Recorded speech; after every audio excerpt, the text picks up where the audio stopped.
say congratulations, because this isn't John's victory, the Premier's victory, or my victory, or the HEU victory. This is all of our victories. You fought for this and you won it.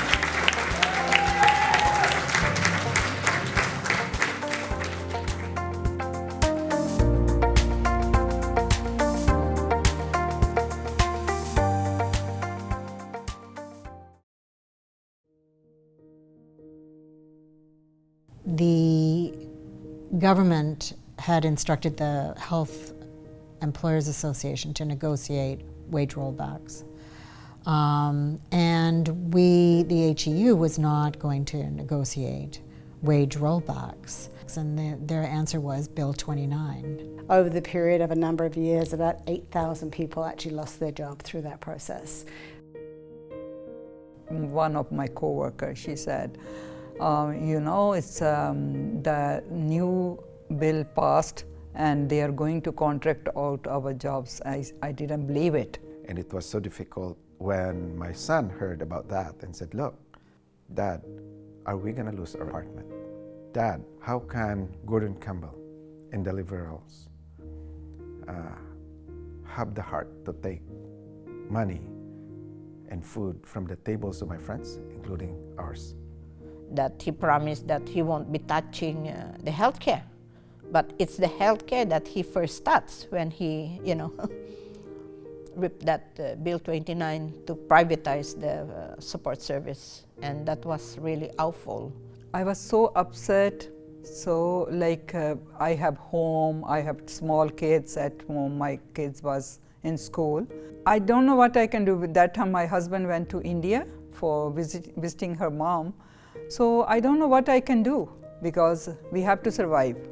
Many of those workers were women and people of color, English as their second language.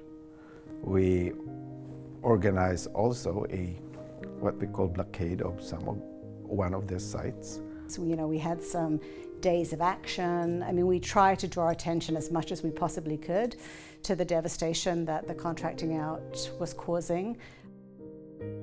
It was my first time to work in that kind of environment. From the beginning, it's a huge impact on the staff. They need to work 2 jobs, 3 jobs. Our wages were very low at the time, which was $10 an hour. And the work environment was a little bit stressful for a lot of workers. I have 2 kids, and I'm a single parent. That's why I always get involved with the union. Workload was a big issue, right? And lack of staffing was a big issue. And a lot of it was also lack of supplies. So we were faced with days when we go in, we don't have rags and we don't have the proper supplies to do the work. A lot of intimidation. Bullying was a big issue, and you can't speak up if something was wrong.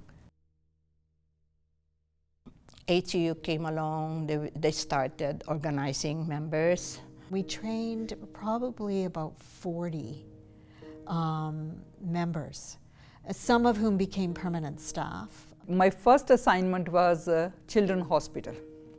That time everywhere start contract out.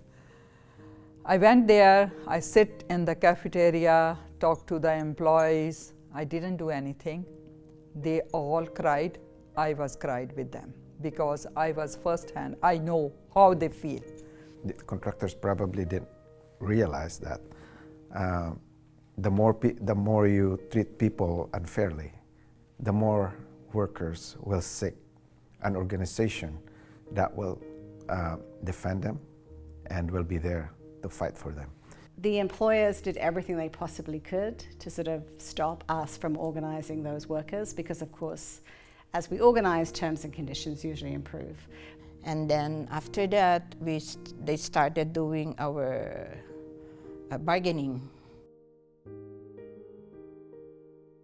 We had the 52 days strike with Sodexo to be able to get our first collective agreement.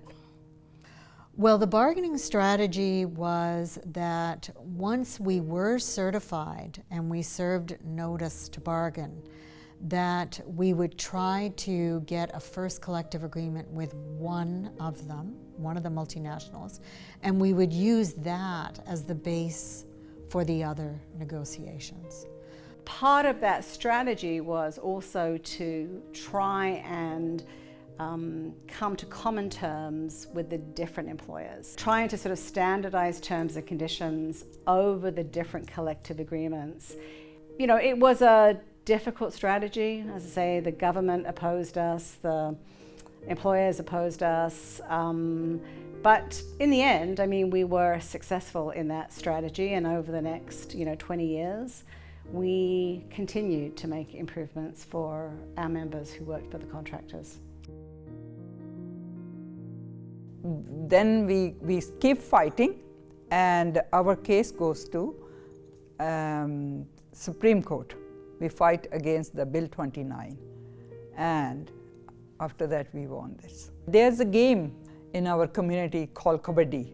That means you put opposite person on the knee, that means you can win. And I said on the radio, I said, we put Gordon Campbell on his knees, and we won this. And then the host, first he paused, and then he said, wow. The Healthcare Statutes Repeal Act repeals two laws: the Health and Social Services Delivery Improvement Act, known as Bill 29, 2002, and the Health Sector Partnerships Agreement Act, known as Bill 94, 2003.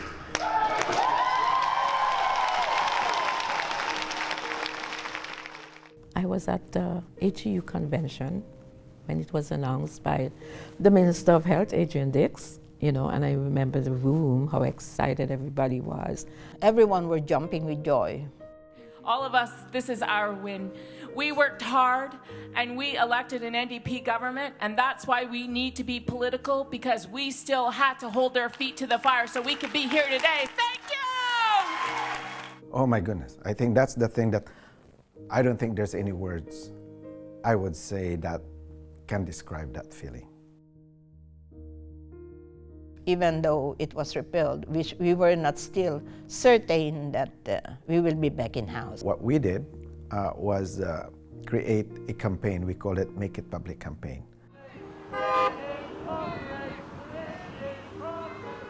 We sent thousands and thousands and thousands of emails to all MLAs across the province.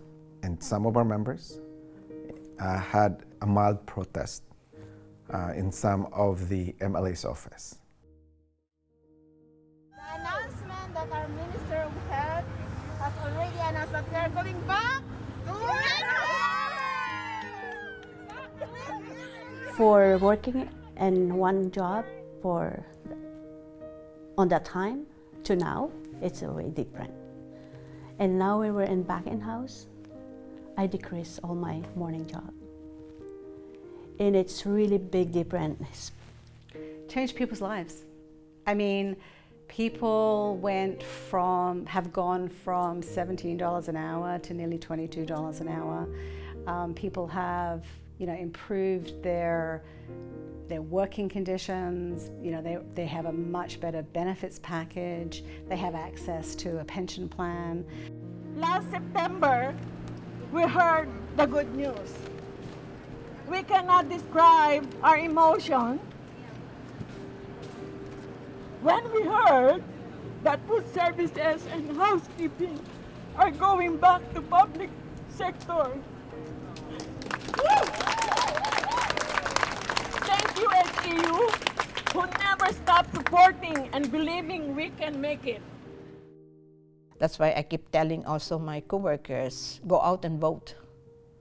Make sure that the NDP is still in power. Because once the Liberal comes back, we don't know what will happen, right? They might turn things back again.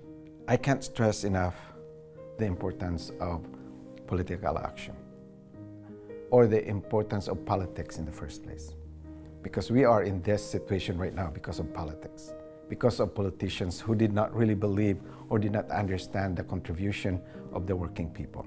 Well, I think the most important lesson is that, you can turn it back. I don't think many unions have been successful at turning around a contracting out situation. But I have to say, I think HEU needs to be really proud of the strategy that we employed, because in 20 years, we never gave up. I think it's a lesson in perseverance and tenacity, and also absolutely to kind of keep the members engaged in this fight. Like, we have engaged our members for 20 years in trying to get the work returned. And so really the victory is theirs, because without them, we would never have done it. When workers get together, fight for it, lobby, campaign, something happens, right? And this is it. It really happened.